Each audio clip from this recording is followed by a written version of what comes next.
basala Morino azala mbote mingi na ba combattant nyonso de partout obo wuti boye pote boye ka message qui ça c'est ningani tozana état de guerre kati boye bango ke awa ndenge makambo ezalaka masolo bazobetela bino ba makambo bayebi te awa nde ezali source d'information esika nde okoya oyeba ke ekiye Morino alors tobandi koloba boye topesi mbote mingi na président Dominique Mandono na mosungi na ye mama Micheline mbote mingi epai ya maître Kitoko le grand mécanicien mbote mingi epai ya petit nana Abdallah mbote mingi na mama Alpha mosungi ya Côte Jise Morino mosusu naleki la page internationale les ISA France Chine Allemagne lance un appel à Rwanda de quitter les sols congolais ndeko ba décider la monde ba ebisi ba Rwanda bobima ndeko tala Rwanda ba benga ngobeke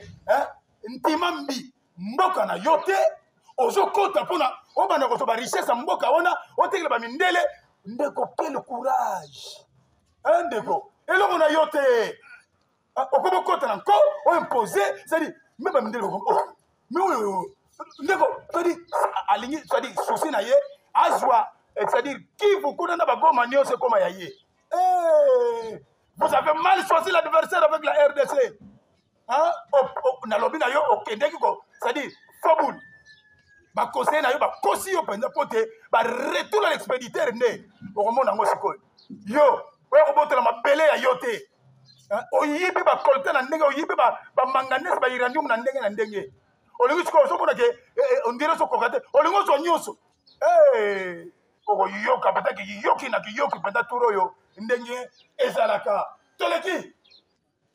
Voici les grandes lignes du discours du président Félix Tshisekedi face à la situation sécuritaire dans l'est du pays. Nalobaki na bino ke boko shongwa toute intégralité awa boko yoka ndenge Morino pasoli banzela nalobaka na bino ezaka université Sorbonne soko raté beta tour okuta nyonso oyesa information si et certain so uta na kata source eza été ba blabla afin de bozo kanisa ibele côté oyesa pena na biso ke ya classe. Ça, c'est la classe et la différence. Donc, on se joue et on se comprendre. Premièrement, le président a fait 5 mesures urgentes. Il s'agit notamment de 1. La nomination du général-major Évariste Somo Kakule comme gouverneur militaire du Nord Kivu en remplaçant du général Peter Sirimwani.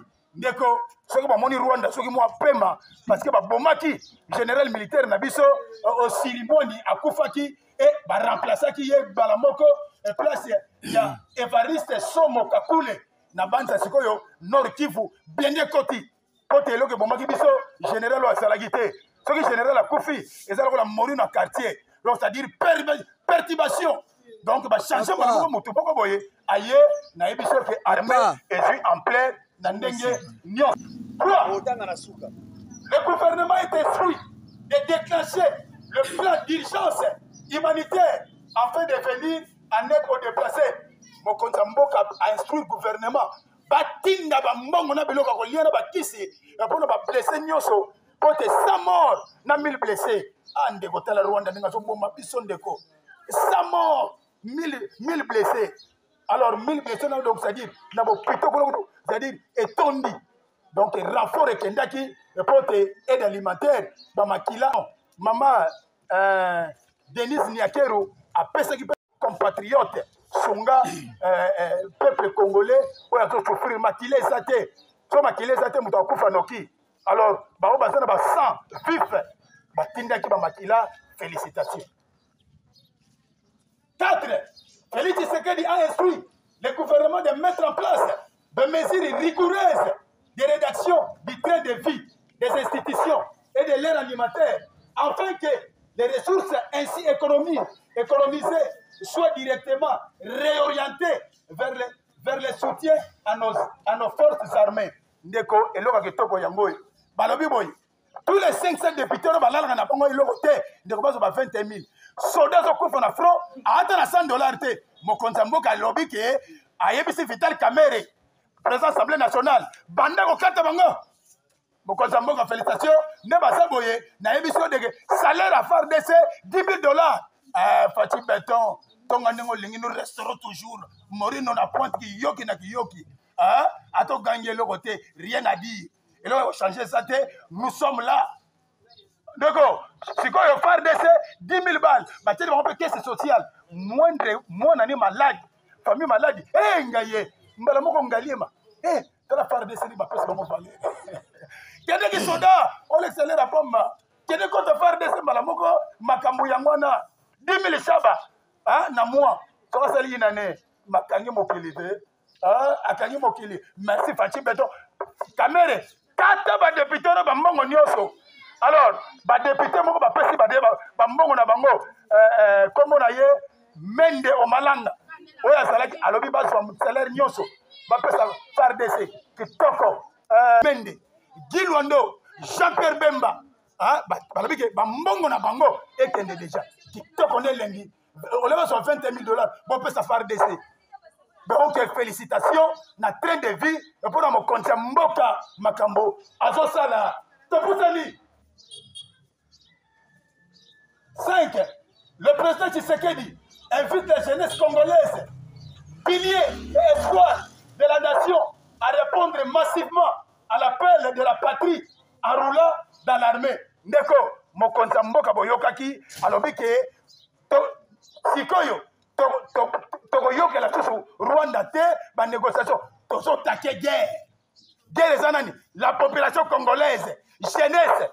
Yo mo beke ndo nzote za makaso sa jeune, ndeko kende na yo, kende na ministre de défense, ba relaxa yo, esika nini, ba so tinda bato, pote ba kende Goma, ndeko ba volontaire, o mo kontamboka lo ba yike la jeunesse congolaise. Maintenant, c'est-à-dire l'espoir est entre vos mains. Bokende Bon s'inscrire belé, balobi que déjà est belé si baté kuna somo na lobi na yo ezasuka. Toputani. Yeah, le président Félix Tshisekedi était à Zimbabwe. Oh mori nondi. Ndeko lobi ko konta mboka asazo ki pepo atendeki na Zimbabwe. Akesa la nini? Yoko objectif mo konta mboka. Objectif appel d'urgence des forces armées zimbabwéennes. Ndeko Afrique nyonso armement ya makasi ezaka na Zimbabwe oyo eza bakora mikosa kosa ba grande causerie ba découverte o mori nazo pesa yo na lobi na yo Afrique tout entière.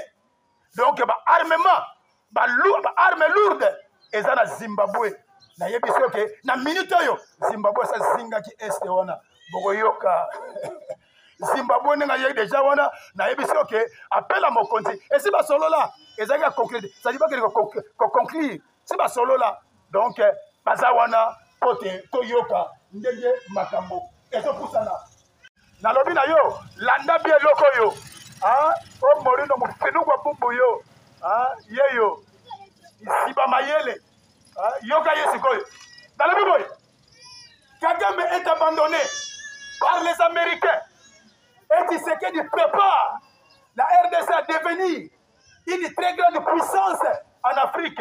Déclaration dans la conférence Alain Juillet sur les enjeux géopolitiques. Négocier lobby na France. Oyo boro epetabaki na France lobby na kati ya ba géopolitique na bango ba américain ba sundoli Kagame. Kagame ninga sa bango ba américain ba bwakisi ye. Obamona ba se bobunda sko na RDC. Pote a résister ka pone ba américain ba français ba allemand bange bana simana ye so batiki nzela ndeko ataka quartier na biso moko boto côté li bango to tala na biso sko référence na géographie Rwanda ezala ko la Tchango siko tala kwana biso to na plus de 26 c'est-à-dire province bango basaka ni tala moko siko yebisanga nanu présenter moi petit pays à Pomba ba américain ba yese mutu makasi siko ba yebisa ke bima Américain c'est bima et puis ba boaki ici ndenga sa bonga yebi be neto saboye ba pese ultimatum ezala ba jour soki kaka boko yoka ndenge na uto sabino fatia lobike yora mena une réponse rigoureuse c'est-à-dire boko yoka réponse pour tenir to saboye préparation na préparation donc jeunesse congolaise et l'invité baso kota kota ya ko sakana te boko yoka ultimatum soki Rwanda oyo guerre esali 30 ans ezo sila et vous allez tout bamindele bango moko ba pouye ba bige te bima tika ba bige tika au lieu déjà mingo bomi mingi aletika pour te droit de l'homme ezali ba makila wana ezolela na mutu na yo. Talebi le ministre des Affaires étrangères français était venu comme émissaire des rencontres Félix Tshisekedi et Paul Kagame. Ndeko, Félix a fait réponse. Moutatindi Emmanuel Macron a tindi émissaire. Basala comme envoyé spécial. Aya Ayoka Makamoneni Oyo Ezali. Alors, à comment Félix Ayoki a répondre yete. Donc Ayoki a bête bama. Pour bango tabalobi, rien ne change. Et là on change guerre Kagandego. Ton loba makamo pendant 30 ans rien ne change. Atabaye, bosoleli 2 jours 3 jours basongi na bango. Donc c'est quoi yo kiyoki na kiyoki, guerre na guerre, côté nyonso aussi là. Atenda à côté na Fachi les 30, loba côté na Kagame. Fachi a PC ta réponse était. Toleki. Notez bien. Goma, calme relatif à Goma. Le président Félix Tshisekedi promet une riposte vigoureuse. Donc, Kimianano et Koti, Mikolo Yoko Bundesate, Pote, Bakora Bato, et là, il n'a pas venu. Babomi 100 personnes, n'a 1000 blessés. Ndeko, t'as la statistique, il y a Biloko Wana. Donc, Sikoyo, Bisotoso, c'est la Sikoyo, c'est-à-dire riposte, il y a vigoureuse, Oyo Mokonzamboka, à promettre. Le gouvernement professionnel de Kinshasa organise à partir de ce soir une patrouille mixte, police nationale, congolaise, FARDC, sur toute l'étendue de Kinshasa. Certainement qu'il y aura des barrières, des séminaires, des cartes d'identité et surtout éviter de circuler tard.